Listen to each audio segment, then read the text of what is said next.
du jama jam tanga suse bano san banko ni kasanken waaw Ousmane Sonko o reg mi tati nak nana la ko mi opposition nane ordonné rigulo para criminaliser homosexualité yani ko ne rek durcissement kama manipulation kon yo que la loi soit durcie ou pénalisée ou criminalisée je crois que wakami importance wonami kama ko kamine kane fala mata fakila ni ko ngolen ko juger rapidement tikere ka warami kamini ka wudongor e kawo ni ko koli wala jakum ko jem saka nokendo ni mukana ma je vous remercie. Merci beaucoup.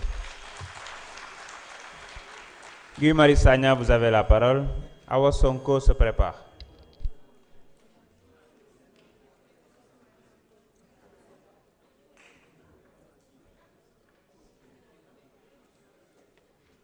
mbokk yi nuyu naa leen. Monsieur le ministre de l'Intérieur, Maître Bamba Cissé, quand l'impérialiste assassin ou tout au moins complice d'assassinat d'écoliers iraniens alliés du génocidaire Netanyahou a voulu annexer le Groenland, le Premier ministre du Danemark a dit « Il nous faut une Europe capable de se défendre et de défendre ses principes ».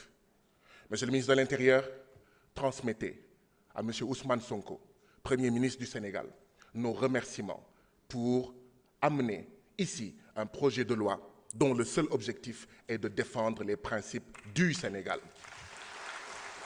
Monsieur le ministre de l'Intérieur, M. Bamba Cissé, et le président français d'ajouter « La situation au Groenland est un appel au réveil stratégique pour toute l'Europe. » Monsieur le ministre, nous considérons que le projet de loi qui nous est soumis ici à l'Assemblée nationale est un appel au réveil stratégique du Sénégal et de toute l'Afrique pour dire non, non au néocolonialisme, non à l'impérialisme, qu'il soit monétaire, qu'il soit financier, qu'il soit militaire, mais aussi culturel.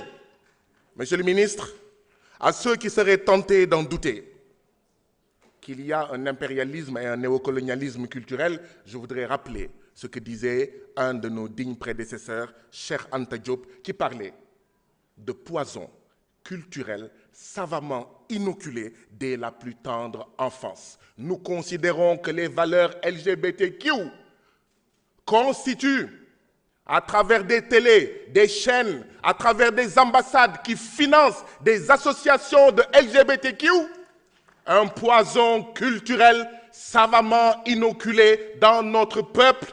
Et c'est pourquoi nous félicitons tout le gouvernement avec une mention spéciale au Premier ministre Ousmane Sonko pour avoir amené cette loi de légitime défense culturelle. Ces dernières décennies, nous sommes confrontés à des assauts répétés, à un durcissement du néocolonialisme, y compris culturel. Et face à ce durcissement du néocolonialisme, particulièrement culturel, une seule réponse: durcir la résistance culturelle du Sénégal, durcir les peines contre ces phénomènes LGBTQ. Monsieur le ministre de l'Intérieur, ce qu'il faut ajouter est ceci. Le monde d'aujourd'hui se font face deux conceptions. Une conception de la diversité culturelle qui promeut les valeurs LGBTQ. Ils sont libres de le faire. Ce n'est pas notre problème. Dans notre pays, c'est notre problème. Nous avons une autre conception de la diversité culturelle qui n'englobe que les richesses ô combien grandes des Wolofs, des Pulaars, des Diola, des Serer, des Fon, des Yoruba, des Soninké, des Djakhanké, et j'en passe.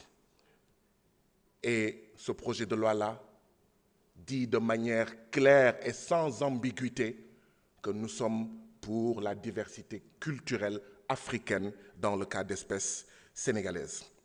Monsieur le ministre, remerciez le Premier ministre Ousmane Sonko, chef de la majorité parlementaire PASTEF,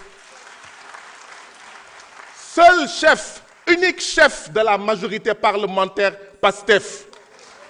Quand vous irez au gouvernement, quand vous irez en réunion du Conseil des ministres, Rappelez à certains de vos collègues qu'il n'y a qu'un seul chef de la majorité parlementaire PASTEF. Son nom, c'est Ousmane Sonko. Qu'il y a un unique et exclusif chef, c'est Ousmane Sonko. Monsieur le ministre de l'Intérieur, ce qu'il faudrait ajouter, c'est que, oui, nous ne devons pas nous en limiter à ça. Après avoir martelé notre besoin de souveraineté, notre volonté de souveraineté, en sortant l'armée française, après avoir montré notre souveraineté, en exigeant lumière et vérité pour les meurtres de masse au camp de Thiaroye, voilà le énième acte qui montre que, oui, nous sommes pour un Sénégal souverain, juste et prospère. Il ne faut pas en rester là. Le franc CFA néocolonial, pour ne citer que cette relique du passé, cette relique néocoloniale doit également passer à la trappe. Je suis persuadé que le gouvernement y réfléchit et qu'on va y arriver. Alors, mbokk yi dafa am ñoo xam ne bi góor jigéen ñi doon woote ndaje fii Sénégal ñoo doon indi ban ñoo doon indi chaîne à musique tey nag bu ñu ñëwee naan ñoom d'accord ñu ak góor jigéen dañuy wax lu leen neex ambassades yi bu ñu doon financé góor jigéen yi ñoom ñu ngi nekkoon fii nangu ko. Fier de Ousmane Sonko, fier du Premier ministre du Sénégal et de son gouvernement. Awa Sonko mën nga ñëw jël kàddu. Thérèse Faye mën nga waajal.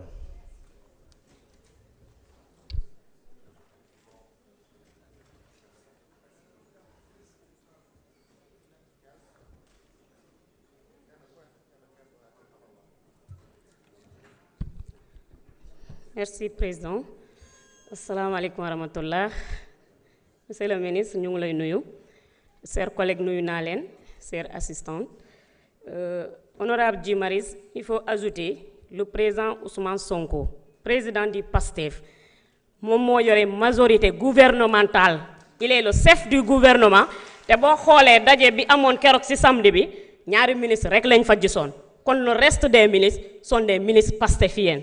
Loolu da nga koy yokk ci la majorité pastefienne ñi fi toog xamee naa fi ay kanam yoo xamante ne ñoom ñooy le Pastef autochtone dans leur département ñoom ñooy les coordonnateurs de département de Pastef et ils sont élus députés de Pastef donc kenn mënuñoo nax pour naan askan mi ñi nekk assemblée beneen majorité la budul majorité Ousmane Sonko loolu ku fi taxaw naka leeral ba mu leer nañ.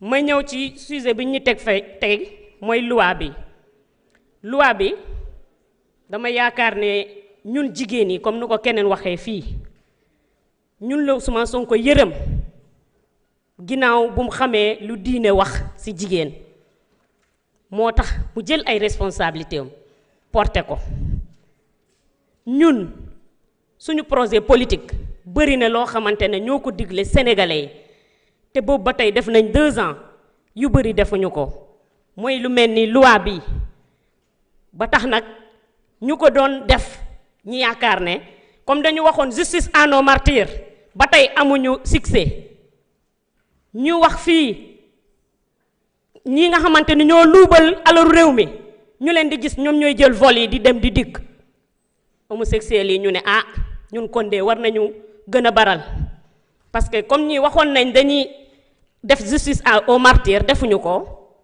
ñu fi luubal alal réew mi ñu ngi fii di circuler ba tey kon ñun war nañu mën a def lu ñu neex dara duñ ci fekk nag dañoo xamul Ousmane Sonko mi xamante ne moom moo ko digoon sénégalais joxuñu projet boobu ñun ñi battre campagne ci projet boobu xamuñu ne ñun dañoo fekk réew mi ci 4e sous-sol ñu doon débrouiller nan la ñuy def ba étudiants yi du ñu grève ba reyante nan la ñuy def ba enseignants yi di toog kër ga au lieu ñu dem école di jàngal suñu leçon yi ñu mën a fay salaire yi parce que réew mi dañ ko fekkoon 4e sous-sol loolu moo taxoon loi bi xëy na mu yéexoon tuuti génn mais mosuñu si deñ benn yoon ndax suñu valeur la suñu valeur culturelle religieuse cero déglu ngeen waa doomu jàngu bi lu ñu wax bu ñu waxee da ngay yaakaar ne alxuraan la ñu ubbi wax ko kon Sénégal amul kenn ku nekk fii ku ñuy may muy laam-laamee naan war nañu